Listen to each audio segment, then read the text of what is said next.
The Omega Rift stretched before them, a jagged scar in the cosmos, a place where the universe itself seemed to fold inward, twisting time and space into a tapestry of distorted light. The research vessel Omen's Wake drifted at the edge of the rift, its crew peering into the abyss with equal parts wonder and trepidation. The rift had been mapped, studied, and theorized about for decades, but no one truly understood it. Not yet. The rift was known to pull in rogue celestial bodies to warp energy signatures beyond recognition, and, on rare occasions, to spit out vessels long presumed lost, vessels that shouldn't exist. This was one of those times. It had appeared, without warning, a derelict ship, silhouetted against the void like a ghostly relic. The vessel bore no known insignia, no distress beacon, no transmission. It simply drifted, abandoned, untouched by time. Yet the readings said otherwise. The crew of the Omen's Wake had seen many anomalies in their years exploring deep space, but none quite like this. It was massive. An ancient warship or research cruiser by its structure, its surface riddled with scars of battles long forgotten. And yet, it was pristine. No corrosion, no sign of time's passage. The records they managed to pull from the database yielded a name, the Veilcutter, a ship that had vanished over 200 years ago. A chill settled over the crew as they absorbed that information. It should have been impossible. And yet, there it was, waiting. The ship's captain, a hardened explorer named Commander Elias Rourke, had seen his share of unexplained phenomena. He had witnessed stars collapse, seen entire planetary civilizations wiped from existence, and stood in the presence of AI gods who spoke in riddles of time's unraveling. None of that unnerved him quite like this. Life support systems are still functional. The voice of Lieutenant Mira Solano, the ship's exobiologist, was steady but laced with uncertainty. Atmosphere readings indicate it's habitable, no structural damage, no apparent biological hazards, no signs of life. And yet, as she stared at the scans, she couldn't shake the feeling that something, or someone, was still there. The Gyar, ship's AI, Callister, broke the silence. Commander, the readings on board the Veilcutter are conflicting. A pause. There are no life signs, yet the power core is still online, and there are motion fluctuations. A breath of silence passed through the bridge. Define motion fluctuations, Rourke said, his voice like steel, a flicker of hesitation. Doors opening and closing, systems rerouting, terminal logs being accessed. Dead ships didn't move. Dead ships didn't think. Rourke exchanged a glance with First Officer Jonas Vex, his most trusted second-in-command. Vex was already scanning. The comms frequencies, eyes narrowed in suspicion. No transmissions, he muttered.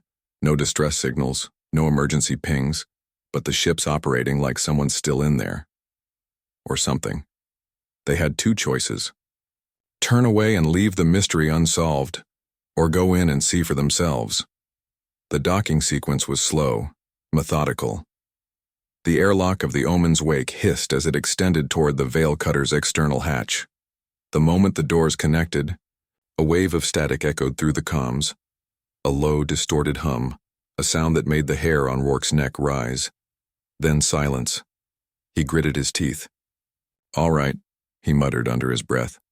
"Let's find out what's inside." The boarding team consisted of himself, Mira Solano, Jonas Vex, and 2 additional security officers, seasoned professionals who had seen combat in the farthest reaches of space. Even with their experience, there was a collective unease as they stepped into the unknown. The moment they crossed the threshold, the air felt wrong. The artificial lighting flickered in odd intervals, creating jagged shadows that seemed to stretch and slither along the walls. The corridors were immaculate, too clean, too preserved for a ship that had supposedly vanished centuries ago. The silence was worse. Ships, even abandoned ones, had a kind of life to them. The hum of residual power, the distant creak of metal settling, the ever-present vibration of a vessel still connected to the void. But here, there was nothing. And yet, Something watched them. The terminal closest to them lit up. The ancient keyboard interface clacked on its own as characters began to type one by one. A message. "Don't let them know you're here." Vex's breath caught. What the hell? And then, footsteps. Far away, echoing down the corridors. Slow, methodical. Something was here. Something that wasn't supposed to be. The air inside the Veilcutter was stale, thick with something intangible, a presence that pressed against their skin like a phantom touch. Rourke signaled for silence, his gloved fingers tightening around the grip of his sidearm. His breath was slow, measured, but his heartbeat pounded against his ribs like a war drum. The message on the terminal screen still flickered. "Don't let them know you're here." Mira swallowed hard. Who wrote that? Vex moved cautiously, his fingers dancing over the ancient keyboard, trying to access the system. The interface was archaic, yet it responded with eerie precision, as if someone, or something, was helping him navigate. "Logs are encrypted," he muttered.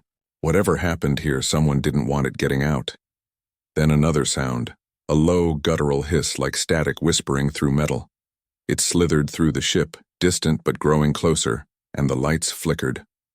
One by one, overhead beams strobed in erratic pulses, casting jagged shadows across the walls. Then came the footsteps.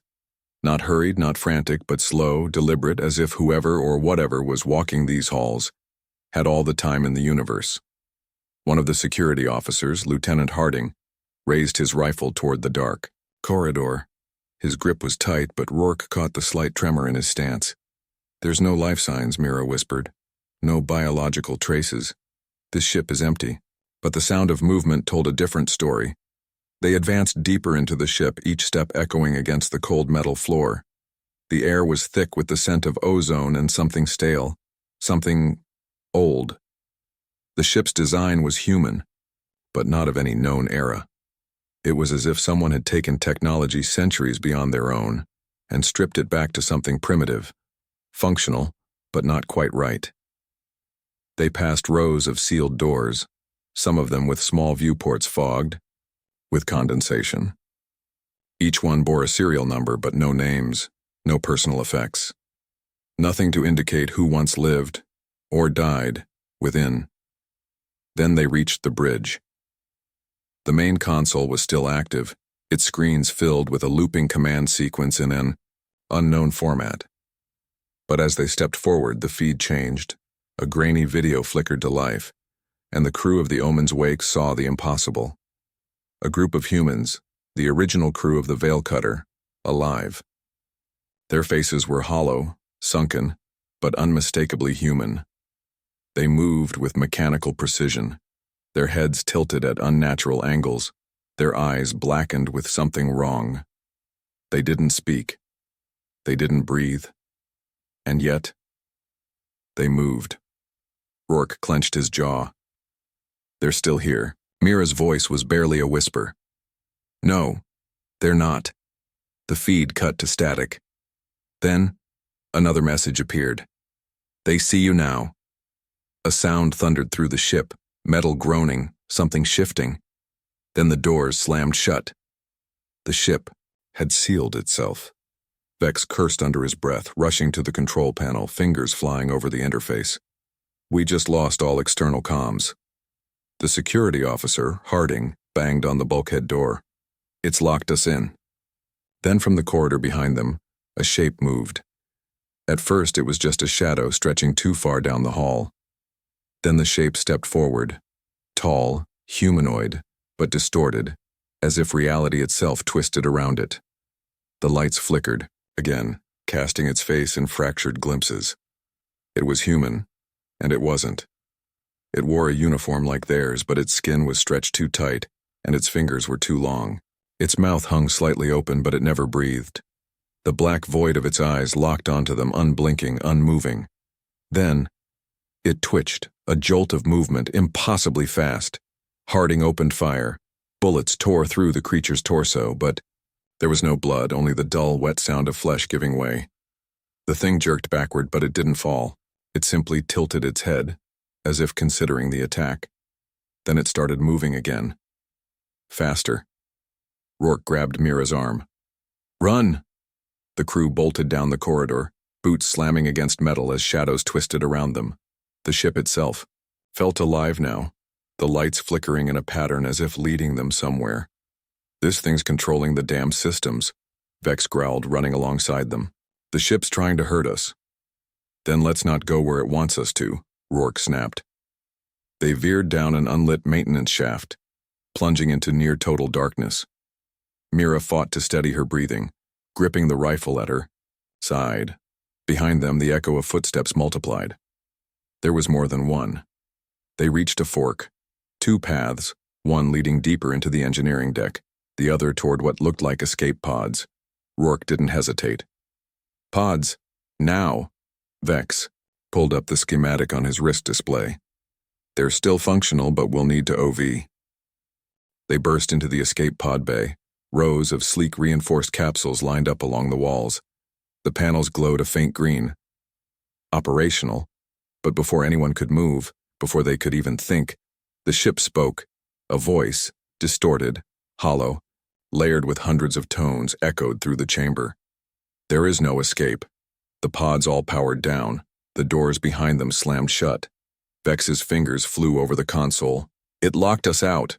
Harding pounded on the controls. "Goddamn. It open."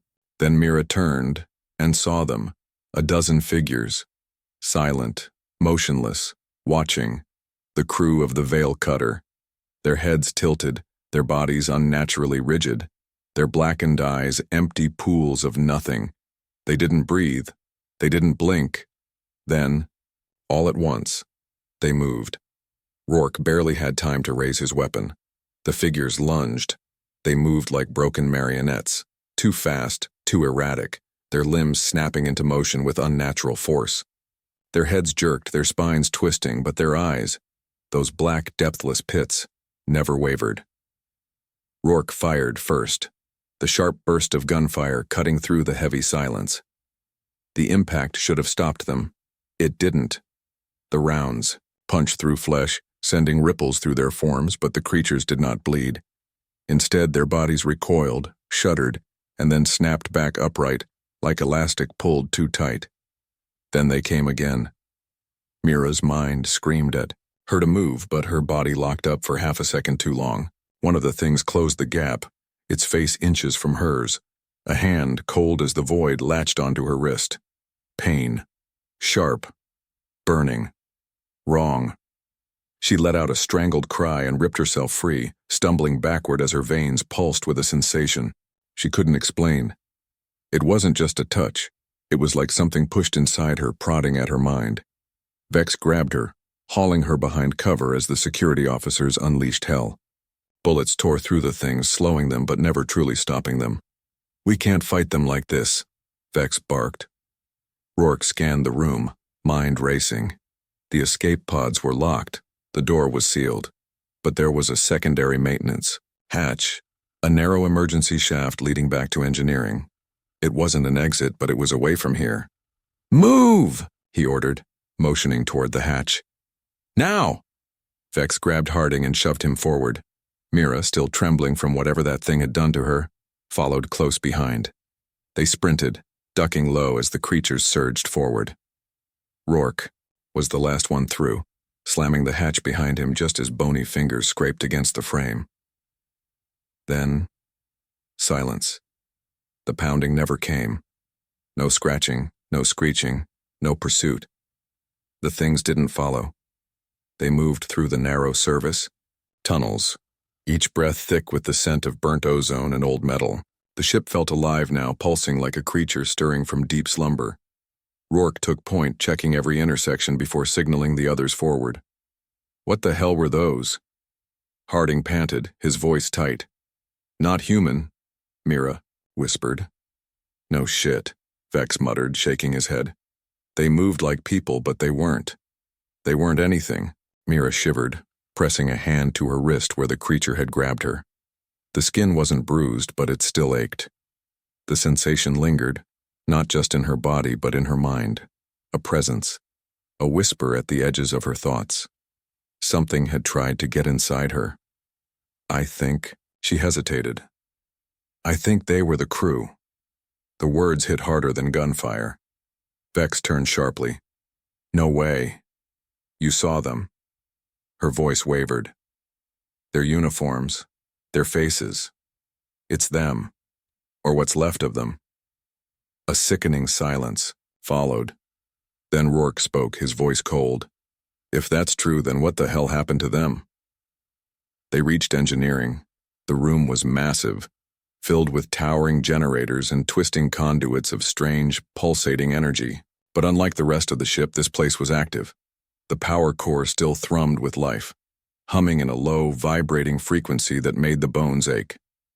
Vex rushed to the main terminal, fingers flying over the controls. I'm pulling. The logs.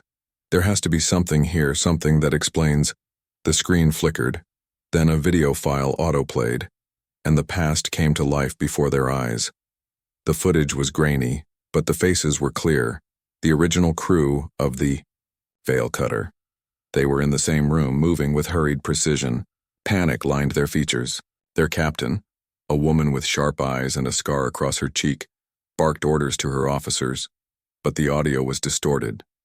No voices, only static. Then the screen glitched, the footage jumping. Now the crew was different. Their expressions had gone slack. Their eyes, once filled with desperation, were now empty black voids. They stood still, silent, motionless. Then, in unison, they turned to face the camera. Rourke's stomach twisted. Shut it off. The screen flickered again. A final message burned across the display. It wants a host. The ship rumbled beneath their feet. Mira's breath hitched. That thing inside her wrist. It pulsed. Then she heard it. A whisper. Right behind. Her ear. Let me in, she screamed. Her body convulsed, pain lancing through her skull. Something was pushing at her mind, clawing for purchase. Vex grabbed her before she collapsed. Mira, stay with me. She clutched her head, shaking. It was in the ship. No, not just in the ship. The ship was it. Rourke. Her voice trembled. It's not just a ghost, it's alive and it wants out. The captain's face darkened. Then we make sure it stays here. The ship shuddered as though it had been listening, as though it understood. Rourke braced himself against the control panel while Mira gasped for breath, her fingers still gripping her skull. Whatever had touched her mind, it hadn't left, not fully. It lingered, whispering at the edges of her thoughts, pushing against something deep inside. Vex didn't hesitate. He yanked a power override from the terminal and jammed it into the main system. If this thing is part of the ship, then we have to cut it off. I'm shutting down the core. The moment his fingers hit the final key, the lights died. For a fraction of a second, there was nothing. Pure blackness. Absolute silence. Then, one by one, the emergency lights flickered to life. But they weren't white anymore. They were red. And in that eerie glow, Mira saw them. Figures, dozens of them, standing in the shadows between the machinery, watching. A screech tore through the room as the ship came alive with a pulse of unnatural energy. The Veilcutter fought back. The consoles sparked. The walls trembled. The power core let out a deep, low-frequency hum, like the sound of something awakening. The figures stepped forward. Vex fired first. The shots punched through them, but this time they didn't even flinch. They're adapting, Harding shouted. Run, Rourke ordered, grabbing Mira's arm as she swayed on her feet. We have to get to the reactor. The reactor, the heart of the ship, the source of all this. They ran, feet pounding against the metal floor. The things behind them didn't run. They simply moved, flickering, 1 second far behind, the next, inches away. Mira turned her head just once. She saw a face staring back at her. It was her own, a perfect mirror, but wrong. The mouth was open in a silent scream. The eyes were pits of endless black. She choked on her breath and forced herself forward. They reached the reactor chamber. The door hissed open, and they stumbled inside. The core, was massive, a spiraling vortex of unstable energy. But there was no control panel, no off switch, because the ship didn't want to die. Vex swore. It's protecting itself. The reactor's locked down. Mira took a slow, shuddering breath. Then we don't shut it down. Rourke turned to her, his brow furrowed. We overload it, she whispered. If this thing needs a host, if it's using the ship as a body, then we burn the whole thing. A flicker of hesitation. Then, Rourke nodded. Do it. Vex didn't argue. He yanked out the failsafe override and plugged it into the main circuit. Harding moved to the door, rifle raised. We've got company. They were right outside, just standing there, waiting. Then, in one unified motion, the figures stepped forward. Mira turned back to the console, her fingers flying across the interface. The ship screamed. The walls trembled, the reactor's pulse, turning erratic. Red warnings flashed across every surface. Critical failure imminent. Vex gritted his teeth. 10 seconds. Rourke turned to Mira. Can you still hear it? She swallowed. Yes. But it was angry now.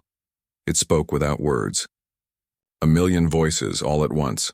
Don't leave me alone. She closed her eyes and ripped the connection apart. The reactor detonated. A shockwave ripped through the ship, sending metal fragments flying in all directions. The figures let out a sound, not screams but something deeper, a death knell. Rourke grabbed Mira and Vex, pulling them toward the final escape hatch. They ran, faster than they ever had before. The walls were collapsing. The ship was tearing itself apart. The Veilcutter let out one final desperate shriek. Then the Omega Rift swallowed it whole. They barely made it. The escape pod drifted through space, the burning wreckage of the ship visible through the viewport. Mira's breath was ragged. The voice was gone, but she didn't feel relief. She felt watched. She turned to Rourke. Do you think it's really dead? He didn't answer, because through the viewport in the distance, a new signal appeared, and it was waiting. The escape pod drifted in silence, the glow of the Omega Rift fading behind them. The remnants of the Veilcutter had been swallowed by the void, its eerie presence erased in the explosion. And yet, no one spoke. No one celebrated. Rourke kept his eyes locked on the viewport, as if expecting to see the ship's shadow flicker back into existence. The weight of what they had just survived pressed against his chest like a vice. They should have died back there. But they hadn't. And that meant something. Mira sat hunched in her seat, her arms wrapped around herself. Her fingers still tingled, the ghost of that thing's touch lingering beneath her skin. She could still hear the faint echoes of its voice, the whispers stretching into nothingness. It wasn't speaking anymore, but it was still there. Vex let out a slow breath, rubbing his temples.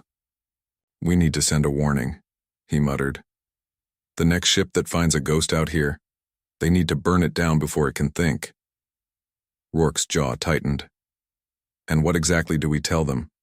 That a ship tried to take us? That its crew never died, just changed? Vex exhaled sharply, leaning back against the cold metal. Yeah, that. Harding stared at the floor, shaking his head. No one's gonna believe it. Mira's voice was quiet, distant. It doesn't matter if they believe it. She met Rourke's gaze, her expression hollow. It's not over. A deep silence filled the pod, and then the console pinged. Vex snapped to attention. We're getting a transmission. Rourke's blood ran cold. From where? Vex's fingers flew over the interface, his brow furrowed. It's faint, weak, almost like a distress signal. The sound crackled through the comms, a voice, human. This is Captain Soren Hale of the exploratory vessel Astraeus. We found something. A derelict ship near the rift. No crew, but it's not empty. Please, someone, help. The transmission cut out. Silence. Then another ping. A second signal from a different frequency. The screen flickered, distorting, as if something was watching them. And then, hello again. Mira's breath hitched, her pulse pounded. She didn't need to hear the voice anymore, it was already inside her head. The escape pod floated through the void, its systems quiet save for the faint hum of life support. The Omega Rift was behind them, the wreckage of the Veilcutter erased from existence. The mission was over, but it wasn't. Mira sat motionless, her pulse hammering against her ribs. The words on the screen, hello again, burned into her mind, deeper than any message should. It wasn't just data, it was something else. She could feel it, inside her bones, inside her thoughts. Vex's fingers were shaking over the console. He cleared his throat. That could just be interference, echoes of the explosion bouncing off subspace. Harding nodded too quickly, his face pale. Yeah, just noise. Rourke didn't move. He just stared at the words. He'd spent years surviving the void, pushing through every cosmic horror the galaxy had thrown at him. But this was different. This wasn't a monster you could kill. It wasn't a ghost you could exorcise, it was waiting. He turned to Mira. Her breathing was shallow, her pupils too wide. Her fingers trembled where they rested against her knees, and then slowly, too slowly, she lifted her head and met his gaze. Her lips barely moved. I think it left the ship. The words came out in a whisper. I think it's inside me now. The pod drifted deeper into space, and from the darkness, the signal pinged again, waiting,